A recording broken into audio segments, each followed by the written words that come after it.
고무보트 주변에서 해경과 군당국 조사가 한창입니다.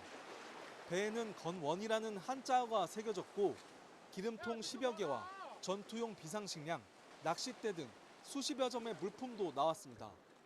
수상한 고무보트가 발견됐다는 주민 신고가 접수된 건 오늘 아침 8시쯤.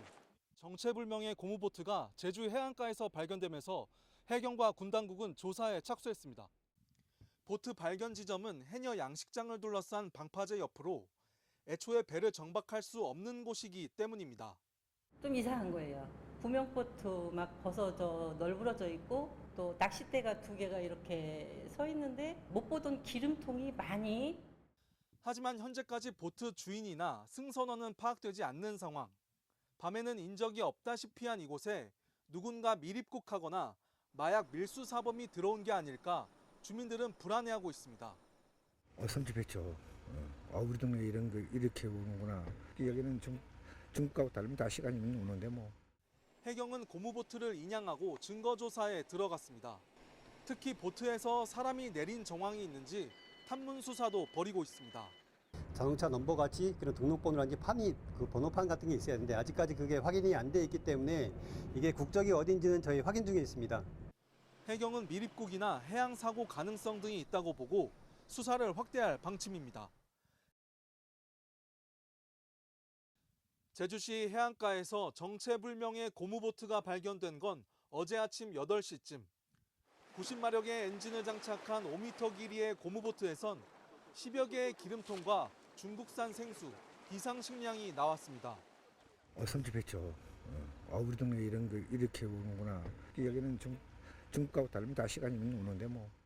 고무보트가 발견된 지 약 10시간 뒤 고무보트를 타고 제주로 들어온 40대 중국인 A씨가 경찰에 긴급 체포됐습니다. A씨가 체포된 곳은 서귀포시의 한 숙박업소. 밀입국한 남성은 택시를 타고 이곳 모텔까지 이동해 여성 지인이 머물던 객실에서 붙잡혔습니다. 여성 지인 역시 불법 체류 신분이었습니다. 우리 여관으로 그 사람이 들어왔다고. 이 사람을 잡아갈 때가. 밀입국한 사람은 A씨뿐만이 아니었습니다. 현재까지 확인된 사람은 A씨를 포함해 모두 6명. 중국 현지 브로커에 수백만 원을 주고 지난 7일 오후 중국 난퉁시 해안가에서 고무보트를 타고 불과 몇 시간 만에 460km 떨어진 제주시 한경면에 도착했습니다. A씨는 지난 2017년 무사증으로 입국한 뒤 지난해 초까지 불법 체류하다 자진 신고 후 귀국했지만 중국에서 일자리를 구하지 못하자 돈을 벌기 위해 밀입국한 것으로 알려졌습니다. 또 함께 밀입국한 사람들은 서로 모르는 사이로 전해졌습니다. 본인이 중국에 가서 막상 마땅한 일자리가 없었다고 합니다. 그래서 다시 한국에 와서 일을 하기 위해서 내리자마자 흩어졌다고 하는데 지금 그런 부분들은 추가로 조사를 하면서 더 확인해야 될 그런 사항입니다. 경찰은 A씨에 대해 구속영장을 신청하고 나머지 5명의 행방 추적에 나섰습니다. 하지만 제주에서 고무보트를 타고 밀입국한 이례적인 사건이 발생하면서 해안경비에 대한 우려의 목소리도 커지고 있습니다. 제주 시내의 한 주택, 해경대원들이 잠긴 문을 열기 위해 시도합니다. 계십니까? 나오세요. 안 나오면 문 따고 들어갑니다. 해경이 집 안으로 들어가고 옷장 뒤에 숨어있던 한 남성이 끌려 나옵니다. 고무보트를 타고 제주로 밀입국한 30대 중국인입니다. 또 함께 밀입국한 중국인 1명은 경찰에 자수하기도 했습니다. 현재까지 밀입국한 중국인 6명 가운데 3명이 검거됐고 이들을 도운 조력자 2명도 함께 붙잡혔습니다. 그 기간이 만료돼서 나중에 그 출입국관리사무소에 적발돼서 그 강제 퇴거된 상황으로 파악하고 있습니다. 그래서 계속 잠복을 하면서 수사망을 좁혔거든요. 잠복을 하고 있다 보니까 들어오지 못하고 이제 서귀포 경찰서로 가서 자수한 걸로 알고 있습니다. 하지만 더 큰 문제는 따로 있습니다. 밀입국한 고무보트가 발견된 곳에서 불과 2km 지점에 해안감시 레이더가 설치돼 있습니다. 하지만 이 보트가 들어오는지조차 몰랐습니다. 해안가 인근 고도 100m 부근에서 미확인 선박을 감시하는 레이더가 24시간 운영되고 있었지만 밀입국한 고무보트는 잡아내지 못했습니다. 반경 22km까지 탐지가 가능한 이 해안 감시 레이더가 고무보트 탐지에 실패했고 인근 열영상 감시 장비 TOD 역시 6명이나 되는 중국인 미립국자를 확인하지 못한 겁니다.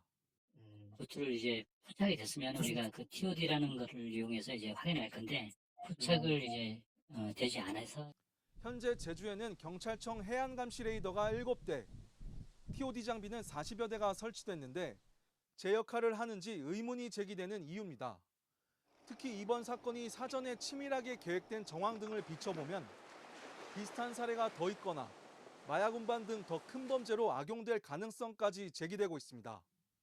지금 어디 해상 경계가 뚫렸다기보다는 그 GPS 플로타상으로는 침창 폭우로 이렇게 항해 계획이 되어 있는데 바다가 워낙 넓기 때문에 뭐 이거 좀 이상할 수 있는데 넓기 때문에 조금 더 파악을 해서 해경이 당시 해상 경계 관제 시스템에 문제가 없었는지에 대해서도 조사를 벌이고 있는 가운데 고무보트를 이용한 미립국은 제주 해안 경계의 사각지대를 그대로 드러냈습니다. 제주에서 해안 경계 시스템 구축 3단계 사업이 시작된 건 지난 2019년. 지난 2021년까지 해안 감시 레이더 7대와 열 영상 감시 장비 TOD 40여 대 설치를 완료했습니다. 하지만 중국인 미립국 사건이 발생하면서 이 시스템의 허점은 고스란히 드러나고 말았습니다. 제 뒤로 보이는 열 영상 감시 장비 TOD는 짙은 해무가 내려졌을 때나 크기가 작은 선박 식별에는 여전히 한계를 보이고 있습니다. 문제는 이런 허점이 지적된 게 처음이 아니라는 것입니다. 지난 2021년 감사원은 해무 발생 등 저시정 상황에서 TOD 해안경계 작전 계획을 반영하지 않았다고 지적했고 이듬해 국회 국정감사에서는 300건에 가까운 잦은 고장이 도마에 올랐습니다. 또 지난해 국정감사에서도 해무의 TOD 성능이 떨어지는 부분을 문제 삼았습니다. 경찰은 TOD에 대한 지적이 쏟아진 후 해무에 대응하기 위해 이동식 TOD를 운영 중이지만 단 2대로 제주 전체 해안을 감시해야 하고 또 미확인 선박의 속도가 너무 느릴 경우 파도로 인식하는 문제까지 확인됐습니다. 이 때문에 해안 감시체계 전반에 재점검이 필요하다는 목소리가 나오고 있습니다. 완전하게 이제 파악하는 데는 어려움이 있고 사각지대가 이제 많이 있을 수밖에 없는 거죠. 지상에 있는 레이더 체계를 보다 현대화하여 위성과 연계한 고도의 감시 체계를 특히 2년 전 충남에서 해경이 군과 협업해 미립국 중국인 20여 명을 무더기 검거한 사례가 있는 만큼 관계기관의 유기적인 협업 체계도 과제로 지목되고 있습니다. 충북 청주시의 한 원룸입니다. 안에 있던 한 남성이 해경에 긴급 체포됩니다. 출입국 관리법 위반으로 긴급 체포합니다. 자, 변호사를 선임할 수 있고. 이 남성은 고무보트를 타고 제주로 미립국한 30대 중국인으로 지인 주거지에 숨어 있다가 붙잡혔습니다. 해경 조사 결과 이 중국인은 화물차에 숨어 화물선을 타고 청주로 이동한 것으로 확인됐습니다. 사건 발생 5일 만에 미립국자 6명이 전원 검거됐지만 해안 경계에 이어 항만 보안까지 구멍이 뚫린 사실이 확인된 겁니다. 미립국자가 화물차 기사의 도움을 받아 화물선에 숨어 제주를 빠져나가면서 조직적인 미립국 정황까지 나타났습니다. 중국 현지 브로커에 수백만 원을 주고 고무보트 미립국에 성공한 데 이어 미립국 후엔 지인들의 주거지에 머물거나 불법 이동을 도운 조력자까지 있었기 때문입니다. 이 때문에 미립국 전부터 국내 이동 루트까지 사전에 치밀하게 계획됐을 가능성이 제기되고 있습니다. 해경 관계자는 미립국자 6명 중 불구속된 3명에 대해서도 구속영장 신청을 검토하고 정확한 미립국 경위와 범행 과정에 이들을 도운 브로커나 조력자가 더 있었는지 수사를 확대할 방침이라고 밝혔습니다. 미립국 범죄를 막지 못한 데다 항만을 통해 제주를 빠져나간 사실까지 확인되면서 관계 당국의 대응을 둘러싼 비판이 거세질 전망입니다. JIBS 정용기입니다.